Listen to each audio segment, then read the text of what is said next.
Aujourd'hui, je vais vous parler du capitaine Haddock, Archibald Haddock.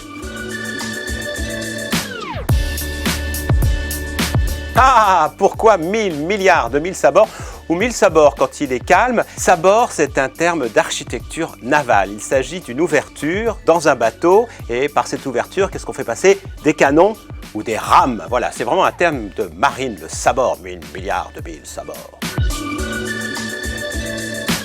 Alors en fait, il y a deux explications. La première, c'est un coup de canon qui était tiré le matin et un autre le soir pour annoncer l'ouverture à la fermeture de l'arsenal et du port de Brest. L'autre explication, eh bien on tirait un coup de canon lorsqu'il y avait un évadé du bagne de Brest et même plusieurs coups de canon quand il y avait plusieurs fugitifs. Tonnerre de Brest!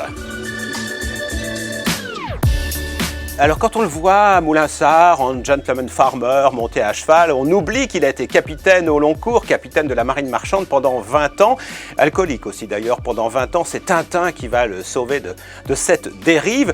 Il a même un ancêtre, François Chevalier de Haddock, qui a été un grand capitaine pour Louis XIV. C'est dire que dans la famille, la marine, on connaît.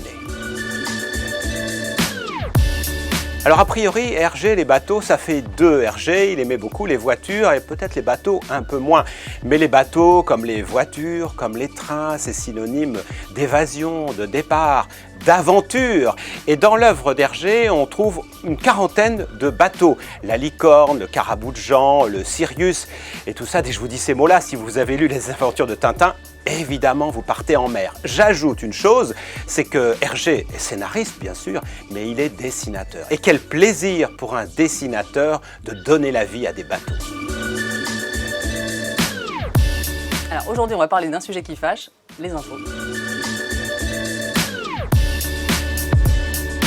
Je vous montre ce qui vous attend à partir de janvier 2019. Donc là, vous allez avoir le taux de prélèvement à la source sur cette ligne-là. Là, vous avez le salaire net avant impôt. Vous voyez, c'est écrit en très grand, en gras, pour bien montrer que c'est bien ça, votre salaire avant impôt. Là, vous avez ce qui va vous être ôté au titre du prélèvement à la source. Et bien là, c'est le net à payer. Voilà ce qui va vous rester à la fin du mois, qui sera versé tous les mois sur votre compte bancaire. En fait, il va connaître votre taux d'imposition. C'est un taux qui est calculé en fonction de vos revenus 2017 et de votre situation familiale. Alors, cela dit, si vous voulez vraiment cacher des informations à votre employeur, vous avez deux solutions. Première solution, s'il y a de grandes différences de revenus dans le couple, si votre conjoint gagne beaucoup plus que vous, eh bien, vous pouvez opter pour des taux individualisés. À ce moment-là, votre taux va se caler sur ce que vous gagnez vous, personnellement. Ça peut permettre d'avoir une forme de confidentialité auprès de l'employeur.